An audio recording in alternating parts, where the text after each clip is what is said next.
Pride and Prejudice by Jane Austen. Chapter 1. It is a truth universally acknowledged that a single man in possession of a good fortune must be in want of a wife. However little known the feelings or views of such a man may be on his first entering a neighborhood.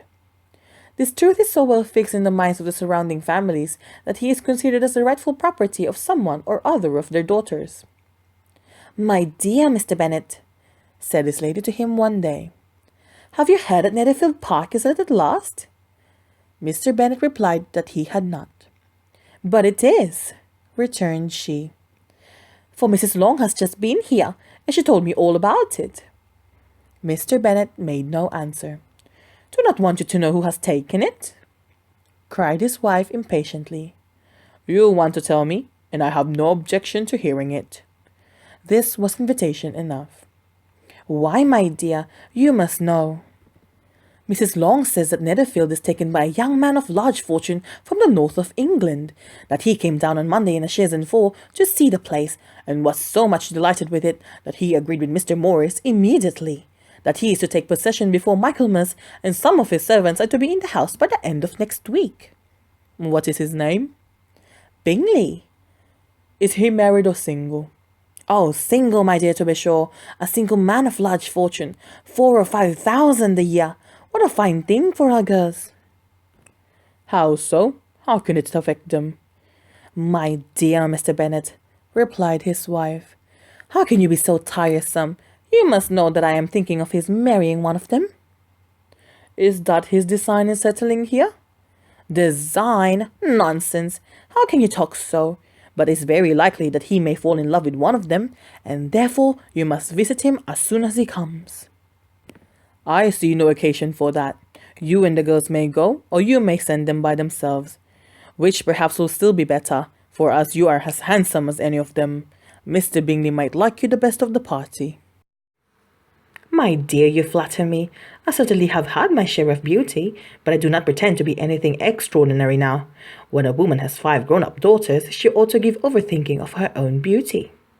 "In such cases, a woman has not often much beauty to think of." "But, my dear, you must indeed go and see Mr. Bingley when he comes into the neighborhood." "It is more than I engage for, I assure you." "But consider your daughters.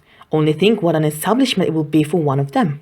Sir William and Lady Lucas are determined to go, merely on that account, for in general you know they visit no newcomers. Indeed you must go, for it will be impossible for us to visit him if you do not." "You are over scrupulous, surely.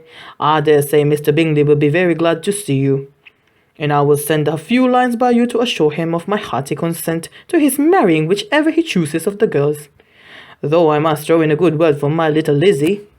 "I desire you will do no such thing. Lizzie is not a bit better than the others, and I am sure she is not half so handsome as Jane, nor half so good-humoured as Lydia, but you are always giving her the preference." "They have none of them much to recommend them," replied he. "They are all silly and ignorant like other girls, but Lizzie has something more of quickness than her sisters." "Mr. Bennet, how can you abuse your own children in such a way? You take delight in vexing me. You have no compassion on my poor nerves." "You mistake me, my dear. I have a high respect for your nerves. They are my old friends. I have heard you mention them with consideration this 20 years at least." "Oh, you do not know what I suffer." "But I hope you will get over it, and live to see many young men of 4,000 a year come into the neighborhood." "It will be no use to us if 20 such should come, since you will not visit them." "Depend upon it, my dear, that when there are 20, I will visit them all." Mr. Bennet was so odd a mixture of quick parts, sarcastic humour, reserve, and caprice, that an experience of 23 years had been insufficient to make his wife understand his character. Her mind was less difficult to develop. She was a woman of mean understanding, little information, and uncertain temper. When she was discontented, she fancied herself nervous. But the business of her life was to get her daughters married. Its solace was visiting and news.